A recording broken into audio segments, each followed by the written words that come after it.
Esta es una entrevista sin censura.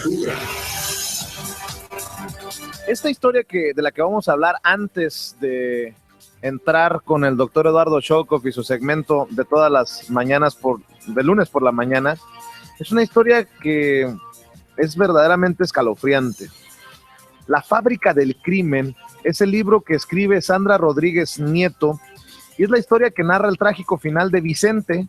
Fíjese cómo son las cosas, un adolescente de Ciudad Juárez, allá en Chihuahua, México, que mató a sus padres y su hermana con la ayuda de dos de sus amigos y con la firme convicción de que nadie lo notaría.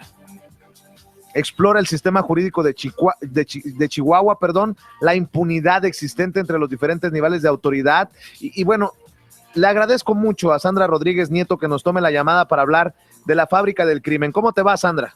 Hola, Vicente, muy bien, gracias. Pues me trabo hasta con los detalles porque son escalofriantes. Algo, yo lo he dicho, no sé si estoy equivocado, no soy experto, ni psicólogo, ni clínico, ni nada por el estilo, pero algo pasa en Chihuahua, históricamente golpeado por las historias de violencia, de terror. Algo pasa, porque esta historia de la que nos vas a hablar es verdaderamente triste, aterradora. Bueno, pues esa es la intención precisamente de contar la historia, no solo plantear pues el terrible crimen, sino tratar de explorar un poco qué hay detrás de tres jóvenes que con diferentes estados emocionales, académicos, familiares, etcétera, pero tenían algo en común y era que estaban convencidos de que en Ciudad Juárez nadie los iba a detener por cometer un crimen.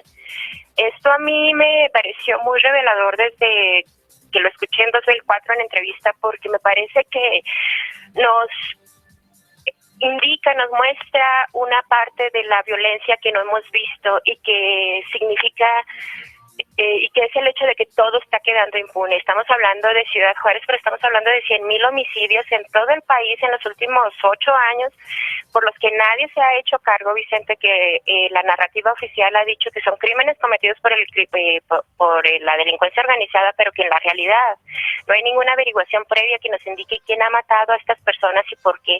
Entonces se ha generado una percepción entre la comunidad más joven de que matar en México no tiene consecuencias, ¿no? Y creo que esa es la advertencia que lanza el libro. Si no detenemos esta barbarie, si no tratamos de impartir justicia, porque no se trata nada más de procesos judiciales de mero trámite, sino que son procesos judiciales necesarios para que las familias de las víctimas sepan qué fue lo que ocurrió con sus seres queridos.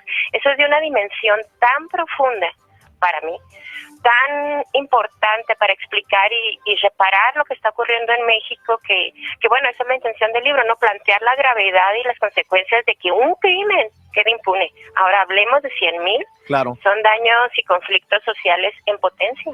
Yo tengo están enviando este mensaje a toda la comunidad y a todas las generaciones venideras de que en México matar es casi legal.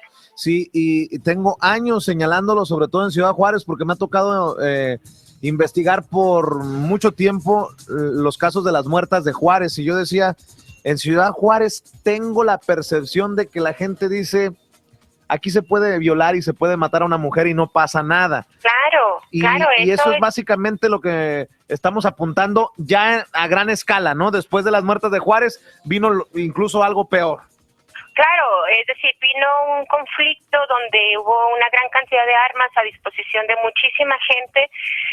Sabemos por testimonios que hubo contratación de adolescentes o de jóvenes que fueron armados como sicarios en los penales, etcétera, por salarios mínimos, o sea, ni siquiera por grandes cantidades de dinero. Estamos hablando de un problema muy complejo en el que convergen pues todas las problemáticas que hay en el país, ¿no? O sea, la corrupción, la súper débil estructura judicial, y si a eso le agregas un modelo económico en el que no hay expectativas de crecimiento porque el salario es exageradamente bajo, pues el crimen se convierte en una de las salidas idóneas para un país donde los chicos están abandonando la escuela a velocidades agigantadas, etcétera, ¿no? Entonces, este libro trata de dar una explicación, no toda, pero una explicación de por qué hemos llegado a este nivel, ¿no? A este nivel de violencia y de casi indiferencia ante el dolor de los demás, ¿no?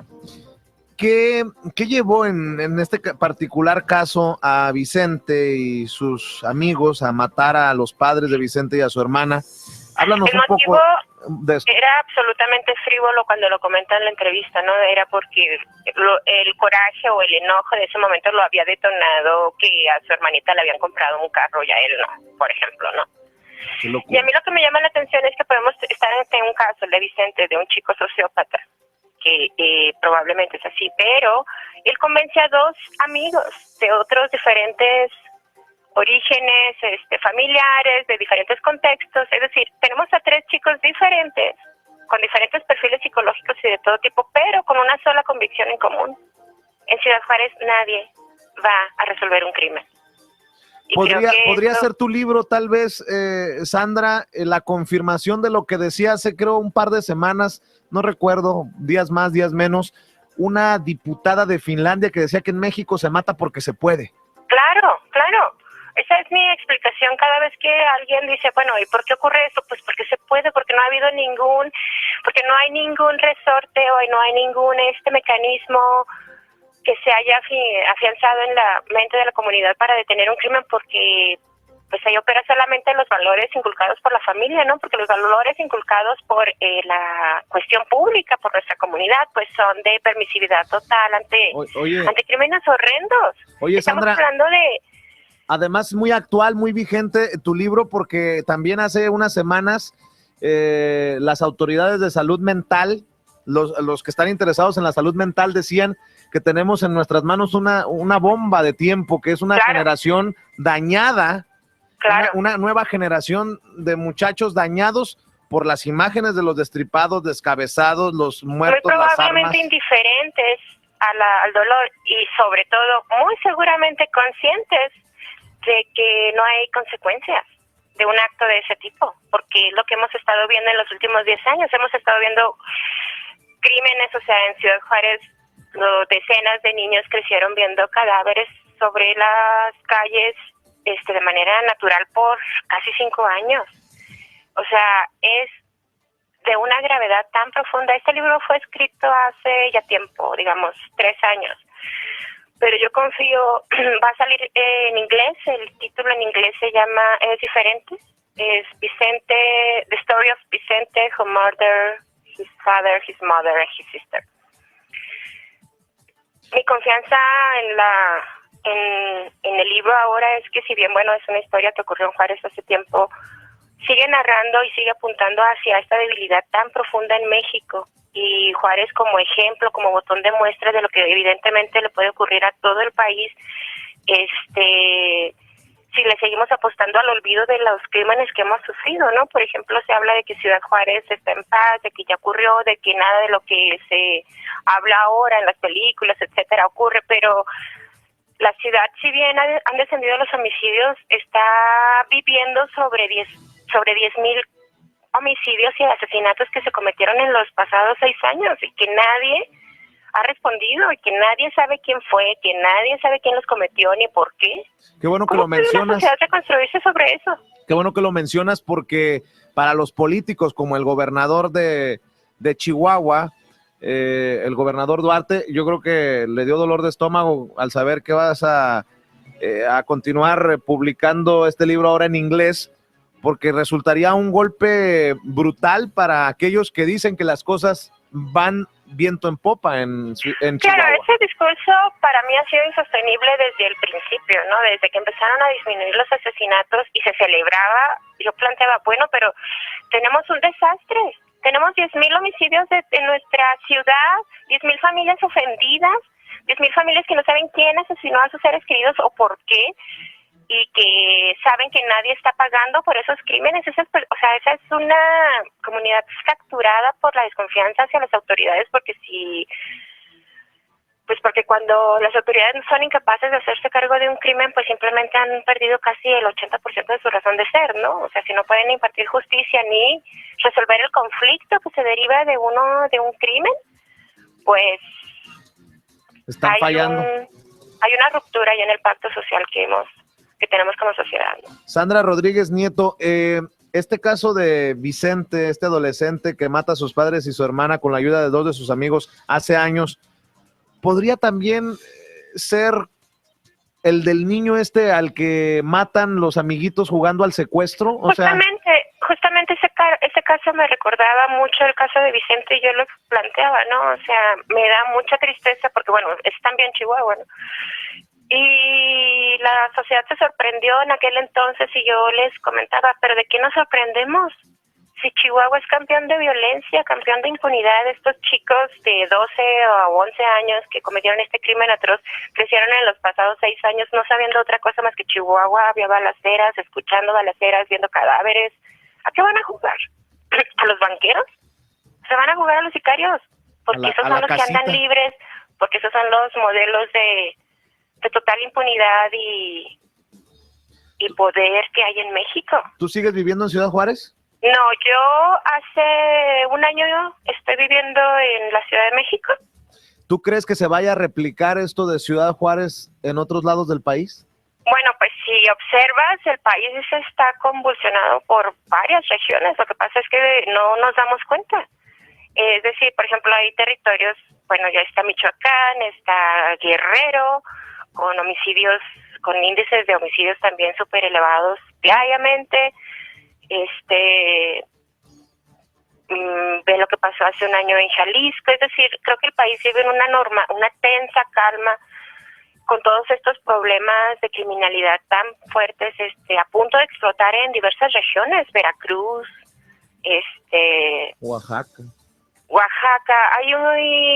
pero simplemente, o sea, Guerrero bueno, Tamaulipas ya es un territorio que hemos dado ya por perdido casi, ¿no? Es decir, creo que lo que ocurrió en Ciudad Juárez no solo nos debe de alertar, es decir, no es un problema exclusivo de Ciudad Juárez, al contrario, es un aviso de lo que puede ocurrir, sí, claro, de lo que puede ocurrir en el país, y no solo porque Ciudad Juárez es así simbólicamente algún laboratorio, sino porque sí concentra muchos de los ingredientes que se extienden luego al país, ¿no? Es decir, es una capital, por mucho es una capital económica para nuestro modelo económico, ¿no? Porque es una de las ciudades que concentró la mayor cantidad de empleados de la maquiladora, que son nuestras mayores fuentes de empleo. Uh-huh. El país es así, en muchos sentidos el país vive esta misma economía, vive en esta misma circunstancia de debilidades institucionales, vive... Tan débiles las instituciones. Pregúntame por qué no regreso a Ciudad Juárez. Exacto, pues exacto. Sí, te lo lamento mucho escuchar eso, pero sí, lo entiendo perfectamente.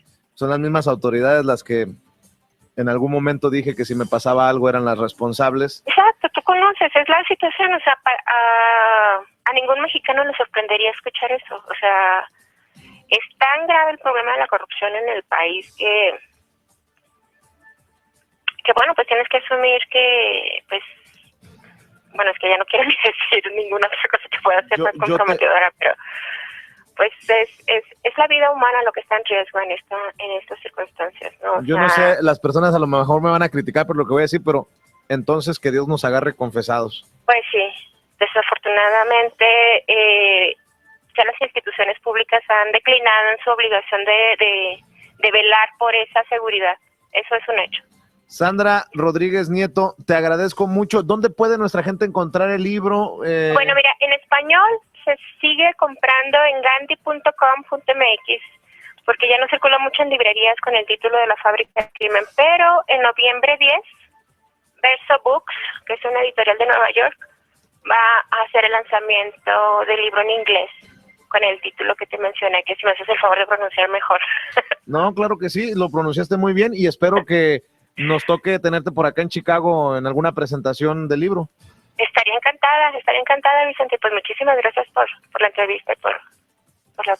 No, gracias a ti por hablar de esto, que creo que no solamente es preocupante, sino urgente. Si las autoridades no le prestan atención, nos puede costar toda una generación. El país, la viabilidad del país, y porque sin justicia no hay paz. Y para impartir justicia necesitamos que funcionen las instituciones, que se detengan las personas que cometen los delitos, o sea, los crímenes, los asesinatos. Sandra Rodríguez Nieto, autora de La Fábrica del Crimen, te agradezco y te mando un abrazo. Igualmente, Vicente, que estés muy bien, buen día. Gracias. Hasta luego.